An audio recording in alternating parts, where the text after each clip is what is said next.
ভারতীয় পুরাণে ঈশ্বর বহু রূপে বিরাজমান। দশাবতার, শতাবতার ছাড়াও এমন বিশেষ রূপ রয়েছে সেগুলি আধ্যাত্মিক ও গুপ্ত জ্ঞানে গুরুত্বপূর্ণ।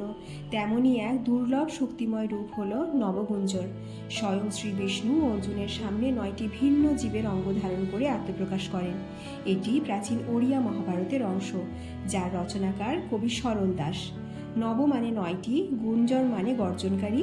নবগুঞ্জরের মাথা মোরগের, ঘাড় ও গলা ময়ূরের, 3টি পা আছে হাতির, বাঘের ও ঘোড়ার, হাতে আছে পদ্ম বা চক্র, পিঠে ষাঁড়ের কুচ, কোমর ও পেট সিংহ ও লেজ সাপের। একসময় অর্জুন গন্ধমাধন পাহাড়ে তপস্যা করছিলেন। সেই সময় হঠাৎ বিষ্ণুর এই অবতার দেখে ভীত হয়ে তীর ছুঁড়তে উদ্যত হন, কিন্তু প্রাণীটির হাতের পদ্ম বা চক্র দেখে বুঝতে পারেন এ হলো স্বয়ং ভগবান বিষ্ণুর এক রূপ।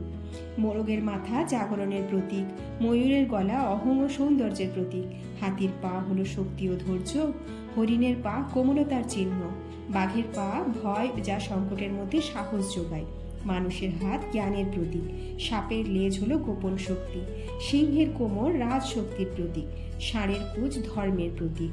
এগুলির অর্থ ঈশ্বর এক কিন্তু বহুরূপী। অন্যদিকে নবগুঞ্জর রূপ ও জগন্নাথ দর্শনের মধ্যে গভীর সম্পর্ক রয়েছে। মন্দিরের উত্তর প্রাচীরে খোদাই করা আছে নবগুঞ্জর ও অর্জুনের একটি ভাস্কর্য। নবগুঞ্জরের পূজায় নিবেদন করা হয় তুলসী, জবা, অপরাজিতা ও নিরামিষ ভোগ। এই রূপ ভক্তকে ভয়হীনতা প্রদান ও পাপ বিনাশের বার্তা দেয়। তিনি সব জীবের মধ্যে বর্তমান।